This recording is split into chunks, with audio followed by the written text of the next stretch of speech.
position in 2011 was because we knew even then that the kind of certainty that African producers need, U.S. buyers need, and investors need was really critical in order to keep the momentum going on AGOA.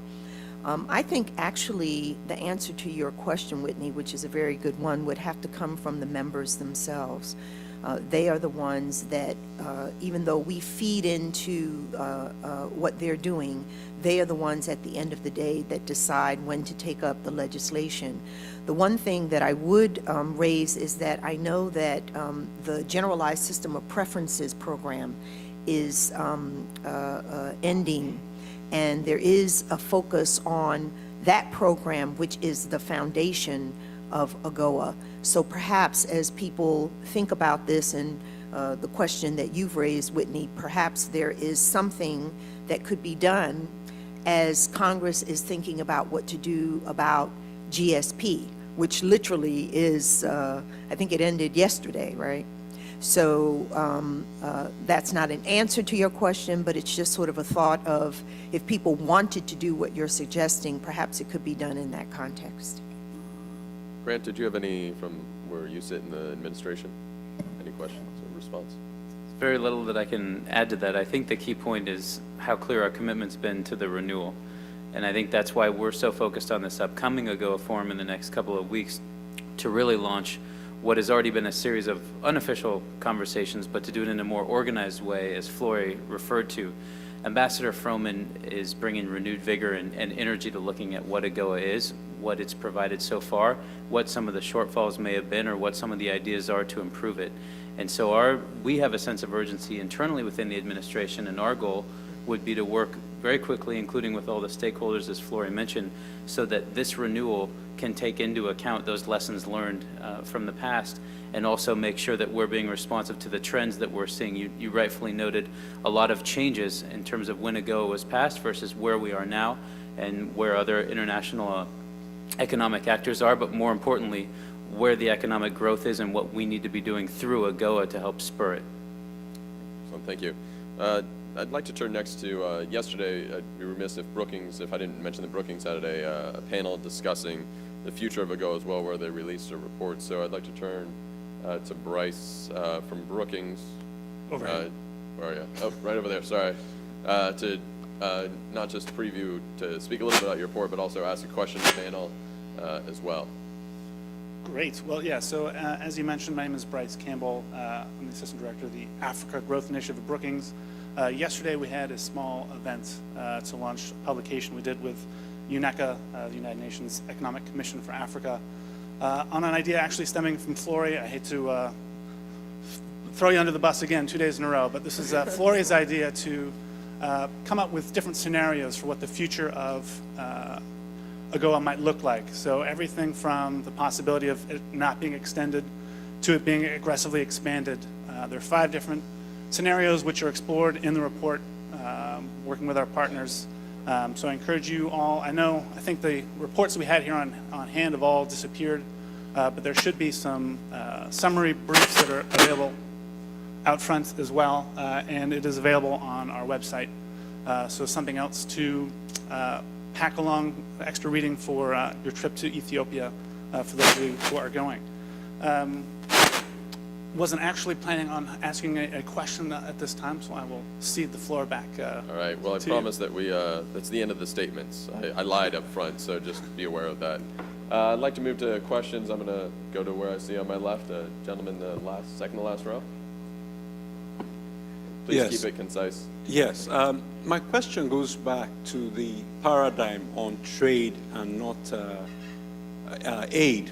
And my concern is that Nigeria, being a major trade partner with the U.S., was neglected on this particular trip. And I wonder what message that sends to the American investor if the United States president made a conscious decision to avoid a country that is clearly a very significant player in trade. As the Congressman Randall said earlier, when you have investment and money and all of that, it's colorblind. And so we kind of hoped that, America would be able to visit Nigeria in spite of all the security concerns. So my question is, what message did that omission send to prospective investors from the U.S. about the state of things in Nigeria? I think you have about 53, or well, I guess minus less 3, so about 50 other countries that are probably wondering the same thing, and you can't be everywhere to everyone, but I'll let Grant answer that because I'm not an official representative. Thought that question might be directed to me. Happy to take that.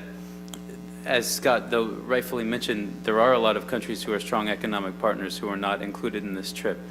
And though the president would have liked to have a much longer trip, including more countries, that's not always possible with the demands on his schedule. There's no intentional message to any one economic partner versus another. The message of the trip was very clear, and that's the start of a major push on trade and investment. That's why Power Africa, which includes Nigeria, as a strong partner and as one of the early countries in this first tranche of what this initiative is about, is going to be so central to what we're doing. It's also why Trade Africa can be expanded. Though he only visited one EAC country on this trip, that initiative in and of itself affects obviously more than one and can be expanded to the other regional economic groupings as well. I think what you should be looking for in terms of this message is precisely what we've been discussing about, and that's looking at AGOA, looking at the upcoming fora, and looking at the upcoming travel by the Commerce Secretary, the Treasury Secretary, the Energy Secretary, the summit, all of these major initiatives to be taking the trade and investment push to the next level. As the ambassador also rightfully noted, we're looking forward to the binational commission with Nigeria also within the next 2 weeks, where we're going to be continuing the conversation on the economic issues as well. Laura, did you have a response? Right. Just very briefly, though, I think, though, also an answer to this gentleman's question is all of the reforms that have been taking place in countries like Nigeria and all around the continent, those are important signals to investors, not just U.S. investors, but investors from around the world. And I know that in Nigeria's, is it 2030 plan, 2030 vision, that there are a lot of things that are reflected there, which I think will, or hopefully, attract investors there. So building on what Grant said, it's not just sort of our vision and what we do and what country was visited, but it's really very much dependent on a lot of what is happening in the African countries in terms of reforms to their business environment. Either of the other panelists, or Stephanie?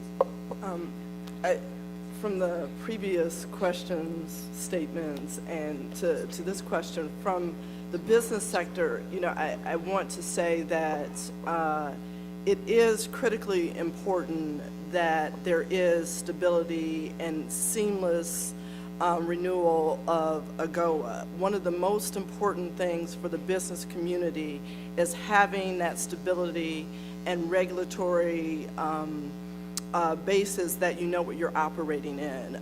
We're already at Microsoft in FY14. There's already a number of business meetings on the books for our FY15 and 16. We don't operate in 6 months, we operate in 18-month cycles. So this instability is really, really harmful to the business community. In you know, Africa as it emerges, it's just a collision course. So I would support, and I think the business community would also be in support of how can we help with a seamless renewal, and we believe that in all global regulation that impacts the global economy. I would also say that even though, you know, the president couldn't extend his trip, that the partnerships that we're having with the administration and with the trade representative and with the commerce secretary, it's very important that you also channel the power of the U.S. Private sector and the Chamber of Commerce and their initiatives and the tech sector initiatives and, you know, the leadership of think tanks like Brookings. This is a way to attract business, and it's just not connected to the president's statements. We look at those as a framework, and we look at our partnerships as sort of operationalizing what the president has committed to. So I would say, in addition to wanting the president's words or presence, to also look at the private sector and building the relationship with the private sector as we try to be partners with the U.S. government to move the African economies forward. Well said. Thank you. Ambassador, you had a commentary on probably the last part of that question? Well, just on the issue of President's visit to Africa, excluding Nigeria, I just want to say that the gentleman who asked that question, I don't even know him. So it's not a question of someone being planted. I take what Scott said, that every country in Africa has the right to expect the president to visit, but the more so for a country that is the largest U.S. trading partner. And when we are going to discuss trade and investment, that country that is the largest trading partner has the right to expect more to be visited. That's all. And like I said, there are three more years we are waiting. That's right. We hope that there'll be at least one more trip in those 3 years by the President. Grant. Mel? Yeah, thanks, Scott. I first want to congratulate Karen Bass and her staff for the continued outstanding leadership that you're providing on Africa. You really are doing a wonderful job. I also want to applaud the panel. This has been a positive morning. I was kind of grumpy coming in, and I hear all these remarks, and all is good. So congratulations on the wonderful mark. Having been involved with AGOA from inception, and this goes back, during Clinton's time. I have always been somewhat dismayed that we haven't built a base of support for AGOA across the country. We got the big companies involved. We got the Chevrons and the Exxons and the Microsofts and the mega countries involved. We're talking about the Washington constituency. We got them involved. But outside the Beltway, really, the diaspora has been not engaged. African-American entrepreneurs have not been engaged. The small businesses, women entrepreneurs have not been engaged. Is there a strategy afoot to take this good message outside the Beltway? Can we talk about a series of town hall meetings around the country to increase awareness and educate the public about Africa, African development issues, and help build links between small companies and companies in Africa? So I think this is a positive message, but I'm thinking, can we go deeper? Can we go stronger? Can we put some resources to educate Americans about Africa? Thank you. That's a great question / point. I can commit from the Chamber standpoint, representing the business community. Our CEO, Tom Donahue, just did a forum with Ambassador Froman 2 days ago outlining the trade policy for the next couple of years. And one of the overriding points he made was that we're putting all of our resources behind the future, which we see it as Africa. So I react to that saying, I take your challenge. We'll be organizing, as I said, the Africa Coalition for Trade within the business community, where we'll be working with our local chambers of commerce to get exactly to the heart of that question. But there is a role for the administration to play when it comes to getting that message out. So Grant or Flory, do you have a response? Sure, I'm happy to. Mel, I'm sorry to hear you were grumpy this morning, but I'm glad also to hear that you're feeling better. That's a very fair challenge, and it's something that we've talked about, and it's something that we, I think, collectively can all be doing more, particularly beyond the Beltway, and trying to get the message out. One of the things that we've been doing as an administration that came out of the Presidential Policy Review and the U.S. strategy toward sub-Saharan Africa is what's called the Doing Business in Africa campaign. And the basic idea behind DBIA is that there's a swath of American companies that completely get it and are engaged and see the opportunities and are taking advantage of them and are part of them and are part of Africa's economic growth. But there's also an all too big community of African companies that American companies that aren't engaged in Africa, that don't have an Africa strategy, that aren't investing, that aren't trading at the levels that we would like them to see. So part of this is actually an informational campaign. That's the key part of what DBIA is, through events that Commerce has been leading to try to get the message out, and also trying to facilitate the business that is being done. So on the one hand, it's trying to make easier the lives of those companies that are engaged and are trading and investing with Africa, and it's also trying to educate, inform, and encourage other companies to get more involved. But I couldn't agree more. We want to have an educational component of all that we do, and I think your question also gets at something which previous speakers have alluded to as well, and that's what's reported on Africa, what's discussed about Africa. We here in this room are quite aware of the economic story, but there also are a lot of stereotypes. There are a lot of stories that focus only on the negative and aren't actually putting out there the positive, the economic growth, the development gains, the massive reductions in poverty, the educational gains, all of the things that we're seeing. And so I think it is important and incumbent upon us to continue to tell that story That's something that the president tried to do through the trip. It's something that he explicitly said in his speech and in his press conferences, that this is about the side of Africa, this is about the story of Africa that simply isn't heard enough. But, other panelists have a reaction? I don't. Just real quickly, I agree. Everyone thinks of Microsoft as big, and we are, but we are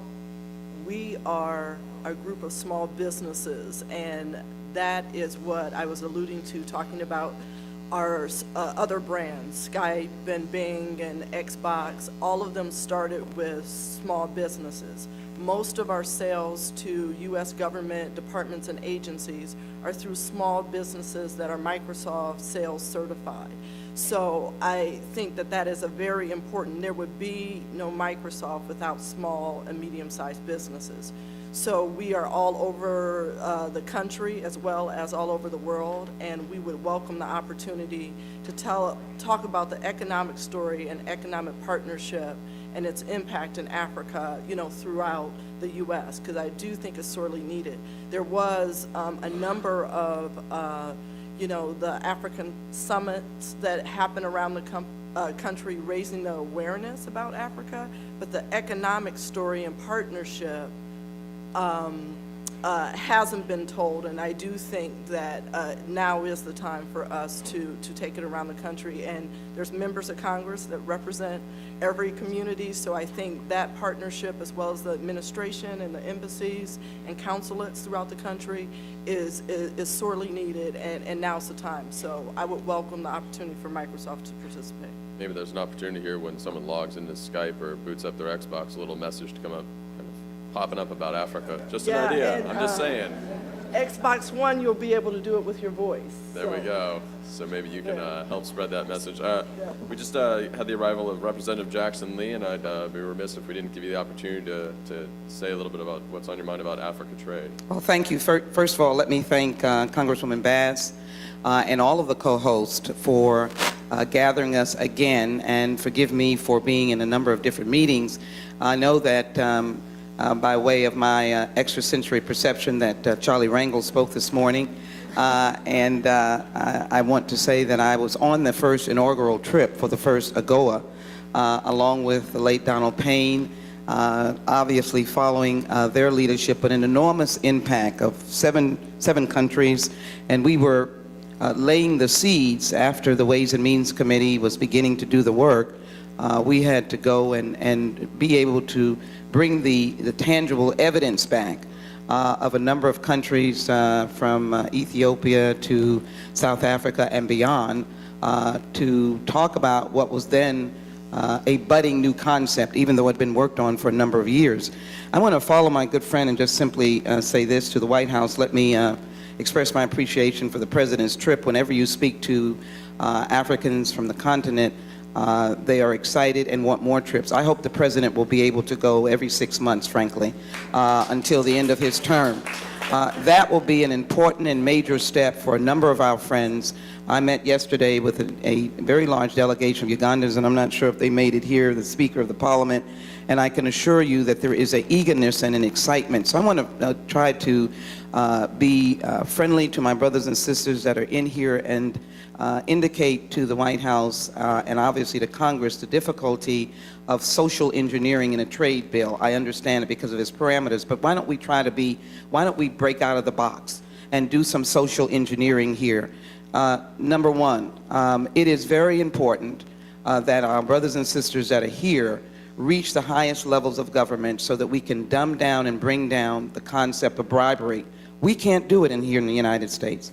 We get behind the eight ball. The small businesses absolutely can't do it. They don't even have the money. They don't have a pot. They don't have anything. When I say that in terms of the bribery aspect, they have the talent, they have the genius, and so this is the reputation that comes. Many of you will raise your hand and say, I don't do that anymore.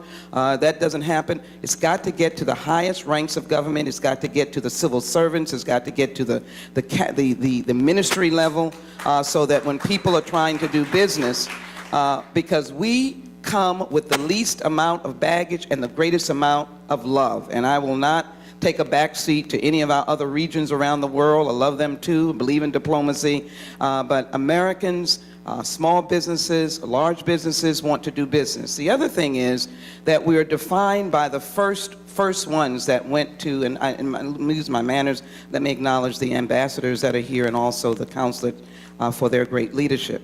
The other thing that we fight against is that the tradition or the reputation of the business persons that do business, and that is from my part of the world. That is all the energy companies have been there 50, 60, 70 years. Let me say to you that they have a new attitude. You've got to confront them on their new attitude with investment, collaborating with indigenous people in higher numbers so that you can see some results from the new finds that we have in Liberia, in Ghana, in Sierra Leone, in the Great Lakes states, in those regions, Rwanda, and places where new energy resources are found. You got to ask the hard questions. And to my energy companies, if any of you are here represented, you need to partnership with the small businesses. That's the small businesses that don't have the renowned names, and I'm delighted that companies that Stephanie is representing, and I know that is true, that have already made their wings, then I ask them to also contract with the small businesses because we need to go in with something. The last point that I want to make is the idea of the outreach.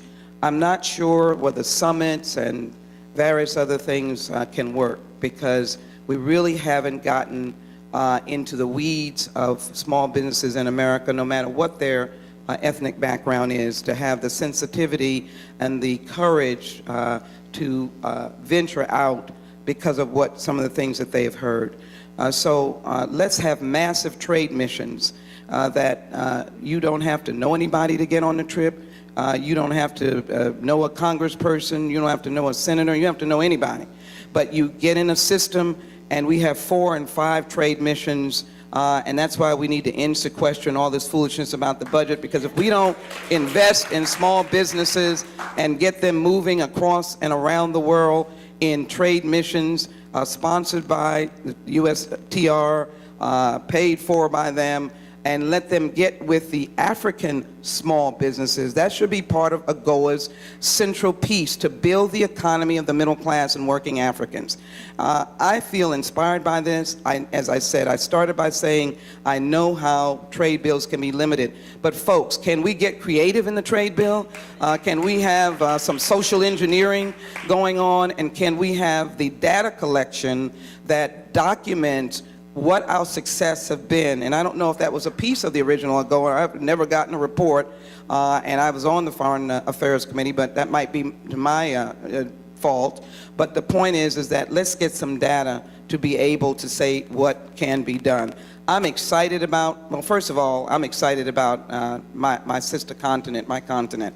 I'm excited about its progress, its energy, its genius, its invention, its inventiveness, and I want the processes of American business to be wrapped all around it in a positive sense where we are not master and subordinate, but we are partners. I want investment, joint ventures, and I believe that that will be better and best not only for the 53, 54 countries, keeps growing, of the continent, but for the United States of America, 50 states, and I believe that it will be better for the world as we lift all boats. So I'm excited about what you're doing today, and I hope that I'll have a small piece, maybe an amendment, Karen, that goes ultimately in the final design of the bill, working with all of you. But I thank you for your leadership, and thank you for allowing me to be here. I was dreaming about what I would be saying this morning, so y'all have to laugh about that, because I believe this is such an important meeting, and let me thank you so very much for the leadership. Come to Texas, please. We're ready to do business big and small with everybody. Thank you.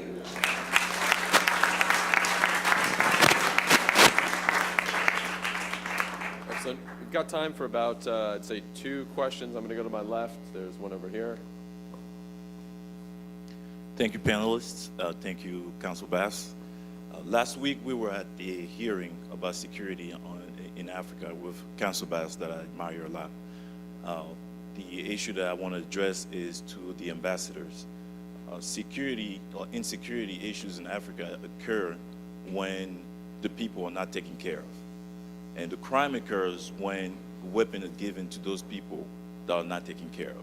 Now, my question is, what plan or strategy do you have in place to protect these people to make the environment a good place for the American to come in and work safely, is one. Second, businesses and investments are not just created for to maximize the profit, also to make the society a better place. Now, what are you going to put in place to keep the investment, not only the investment, but the Americans that are come visit your country and keep them safe? If any of the ambassador can answer. I think that's two great questions, especially around the idea of rule of law and how do you actually enforce rule of law in a lot of places where it isn't inherent. So, Ambassador? Well, thank you very much. Let me say straight away that I'll start from the issue of the rule of law. In the past couple of years, you've seen a rapid democratization of Africa. There are very few African countries these days that are not ruled by democratically elected governments. Even our continental organization, the AU, has made in such a way that a country that is not ruled by a democratically elected government will not be admitted into its fold. And therefore, the mantra now is that you either democratize or you'll be sanctioned in the continent. So therefore, there's rule of law.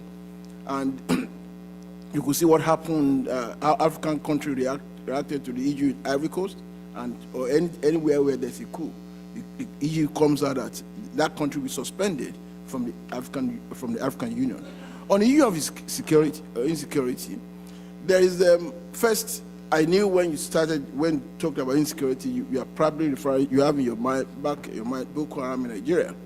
We have now. I want to assure you that the backbone of Boko Haram has been broken. And we do have, for instance, my country has, apart from the constant training and effective capacity building for law enforcement agencies, we have a binational commission agreement with the United States, which has as one of its main components regional security, and that involves strong cooperation with the U.S. authorities on modernizing our armed forces to ensure that the security is strengthened. Every country has its own every country and every continent has its own peculiar security problems, and I want to assure you that we are dealing with them. With regards to investment, the rule of law is being strongly being maintained, and there are provisions to ensure that investors from all over the world, whether they are Chinese or Americans or wherever, are protected by our courts. Nobody can just walk away. For instance, we have provision whereby any investor has the right to repatriate 100% of his profits to his own country. But you also insist that you abide by the rule of law, by our laws, which every country does. And therefore, I want to assure you that we're taking the issue of security, we are tackling the issue of insecurity, we are taking seriously the issue of democracy and the rule of law. And so, in spite of all that has been said, the point where they have been stressed, it comes out to what was being said this morning. Too much is being made of this issue of insecurity in the continent. I've never seen an American media focusing on an American businessman who has invested successfully in any African country, saying that the continent is good for investment. It is when somebody, 1 out of 10 cases that gets a rough treatment, that gets blown in the media. That's what we were just talking about, the issue of media exposure in Africa. So your question came out from your question. I could see your question coming out from the whole perception, the whole negative perception of the continent, that there's insecurity. Africa is not less secured than any other continent in the world. That's the point. And there are security challenges everywhere, and Africa is not exceptional. Thank you. Thank you. Did either of you in the front row who are the ambassadors here have a reaction to the question about security?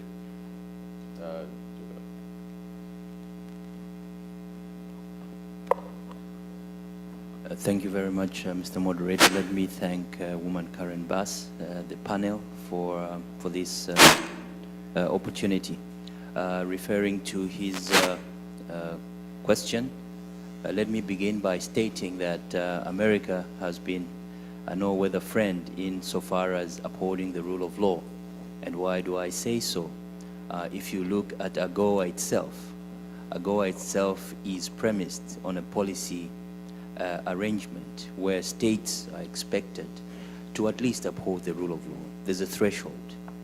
That should give sufficient comfort to anyone who wants to trade with Africa that the US government itself has, at least in the AGOA framework, passed the state as being a state that observes the rule of law. This is also seen through the compacts that we are signing with the US, the Millennium Challenge Corporation. These have, under their scorecards, the rule of law. And once a state passes that threshold, that should provide sufficient comfort. But aside that, I think we as states have a role to play, and a lot is going on. You cannot sustain peace, security, or investment without a proper environment, and that environment requires the rule of law to lubricate it. We are strengthening institutions of governance, individually as states and also in cooperation with other partners, including the states, strengthening our judicial processes, strengthening and realigning our legal frameworks, ensuring that a culture of the respect for human rights is observed, property rights, labor rights, and that sort of thing. These are the key components that ought to be looked at, and we are looking at. The other is the fight against corruption. Corruption, too, can be a challenge. It tends to basically erode these gains. We are fighting corruption head-on. We have a zero tolerance for corruption. And high-profile people have been prosecuted. In my own country, corruption is something we do not take lightly. We have prosecuted in the past former heads of state. And so there's no one above the law. And these are the things that need to be upheld in order to keep our countries safe. So you can rest assured that a lot is being done, and there's a lot of transparency around the upholding of the rule of law, as well as basically enhancing what we are doing. Thank you. Thank you very much. I think that was a terrific note to end on. I wanted to allow our panelists one final word as you spend some time today. Sorry, we're on a bit of a timetable today, but... Sorry? That's the head of the African Development Foundation. Oh, then we'll have the head of the African Development Foundation make a quick remark. Yeah, thank you, Flory. And I will be very quick. And I do want to thank Congresswoman Bass and all the panelists. My question has to do with the link between trade and development. I am the Sharia Barenbach, the president of the African Development Foundation, and we find that our producers associations and smallholders throughout Africa are actually very much involved in the trade process, both regional and international trade. And so while we're looking at opening up our doors and access to trading relationships, can we also be conceiving of different kinds of programs and supports, such as the trade hubs and other initiatives like that, that really will provide greater support so that once these doors are open, as these doors are opened wider, that more and more of Africans can be participating in trade? Excellent. Whoever wants to take that one. Right. So very quickly, we appreciate the work that the African Development Foundation actually does in terms of trade capacity building, especially with small and micro businesses and a lot of the cooperatives and women I know that you're working with. I've had the privilege of visiting a number of ADF projects in many of the AGOA countries. And I think that, in short, the administration has been committed to providing trade capacity building and technical assistance. We know that aid for trade is really critical, and we've been committed to it, and we continue to be committed to it. There's no point in extending AGOA and opening up the door, continuing to open the door to our market without Africans having the opportunity and capacity to move their products into the market. So yes, we're definitely looking at that and appreciate all the work that's being done by AID and TDA and ADF and many other parts of the U.S. government, as well as the private sector and the work that private sector is doing. Excellent. Why don't we give each panelist just a minute to make one final remark in case you didn't get it out in the first half, and then we'll come to a close. And I'll take my closing to follow that and just say, you know, the chairman and founder of Microsoft has left the company on day-to-day operations, as many of you know, to start the Gates Foundation, but has left a legacy with the company that, you know, we are all in far as global corporate citizens in Africa and in our initiative. And I think it is a private sector, partnership with the Gates Foundation and the aid development that they do, as well as what we do on the corporate side. And we're just delighted to be partners with the administration and with the embassies and the country governments, and look forward to continuing this work. Either of you last two gentlemen have a last point? It's at the bottom. There we go.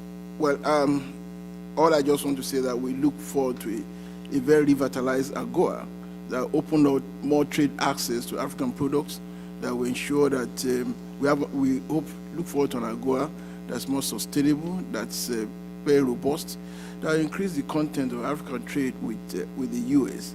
and ensure that life is much more comfortable for us in Africa. Because when we are comfortable in Africa, you can enjoy your own level of development here. The world is a global village. Under AGOA, there's much scope for what you can do. And Africa is the next frontier, the last frontier.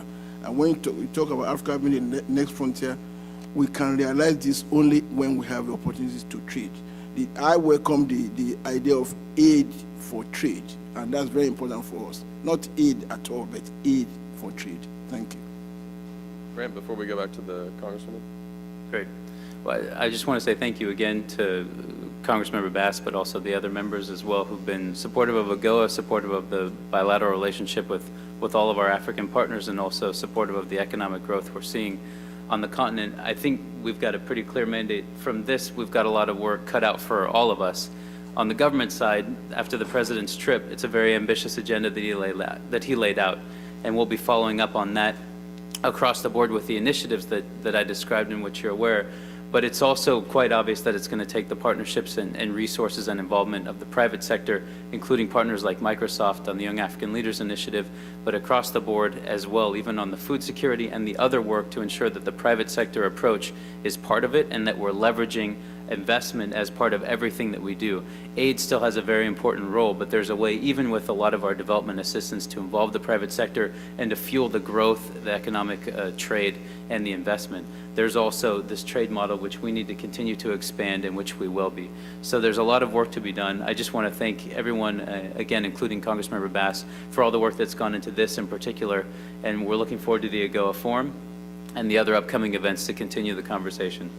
Excellent. Well, before we turn it over back to the Congressmember, If I I'd like could just one small Lori thing. make one last word. Yeah, I just, because I was answering the question, but I did want to just say that at USTR, as part of the administration, we are looking forward to launching this officially, this review of AGOA, what it's done, what we can do better, and we look forward to working with all of AGOA's stakeholders, and look forward to seeing those of you who will be in Ethiopia next week.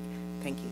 Well, on behalf of the panel, as a moderator, I want to thank you all as an audience for taking the time. I want to say a special thanks to Eric Williams and the staff of Congressmember Bass' team. They did an amazing job pulling together today's event, if I could speak still. And with that, I'd like to leave the final word for the organizer. Thank you very much. Appreciate it.